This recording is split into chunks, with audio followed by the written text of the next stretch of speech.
Halo guys, sebelum aku bacain email, jangan lupa kasih nama ya. Sekarang aku dapat email dari salmazulkarnain01@gmail.com. Langsung aja yuk, let's go. Halo kak, namaku Salma. Aku ingin bercerita kisah menyeramkanku. Dulu, aku tinggal di Semarang dengan keluargaku. Kita tinggal di sebuah perumahan.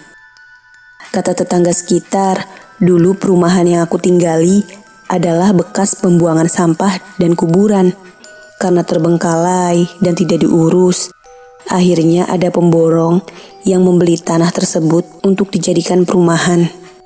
Lambat laun, perumahan itu akhirnya dihuni oleh orang-orang, termasuk keluargaku sekarang. Walaupun sudah ramai oleh warga, tetap saja beredar rumor di daerahku terkenal dengan angker. Beberapa orang sering melihat penampakan, dari yang tidak berwujud hingga berwujud aneh dan menyeramkan. Kata ayahku, dari kecil aku sering diganggu oleh makhluk halus, seperti tahu-tahu menangis kencang sambil menunjuk ke suatu tempat. Orang tuaku bingung, dan akhirnya mereka memutuskan untuk meruqyahku. Orang tuaku bersyukur. Setelah aku diruqyah, aku tidak lagi sering menangis dan melihat hal-hal yang aneh. Saat itu, tepat di hari ulang tahunku, nenekku meninggal.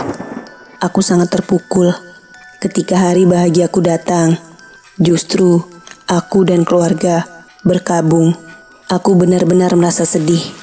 Nenek yang merawatku dari kecil, hari itu juga meninggal karena sakit. Hari demi hari aku lalui seperti anak normal pada umumnya. Hanya bisa melihat indahnya dunia, tanpa melihat makhluk halus yang dulu sering menggangguku. Ibuku sedang hamil tua. Sebentar lagi akan lahir adikku. Keesokan harinya, ibuku dibawa ke rumah sakit untuk bersalin. Aku sudah tidak sabar bertemu dengan adik bayiku. 3 bulan berlalu, adikku sudah dapat melihat. Aku jadi sering bercanda dengan adikku. Tapi aku merasa aneh. Sepertinya aku dapat melihat makhluk halus seperti dulu lagi. Waktu itu ibuku akan sholat maghrib. Aku disuruh menjaga adikku yang sedang tidur. Sedang asik bermain HP, tiba-tiba aku mendengar adikku langsung menangis kencang. Pikirku dia digigit nyamuk. Aku mengolesi minyak ke badan adikku, namun ia tetap saja menangis. Aku juga ajak dia untuk bernyanyi, tapi anehnya dia malah menatapku dengan ketakutan dan menangis lebih kencang sampai tubuhnya bergetar. Aku ingat dulu pernah dengar orang bilang, kalau bayi nangis, coba lihat matanya. Seketika, aku coba untuk melihatnya. Betapa terkejutnya, aku melihat dari mata adikku.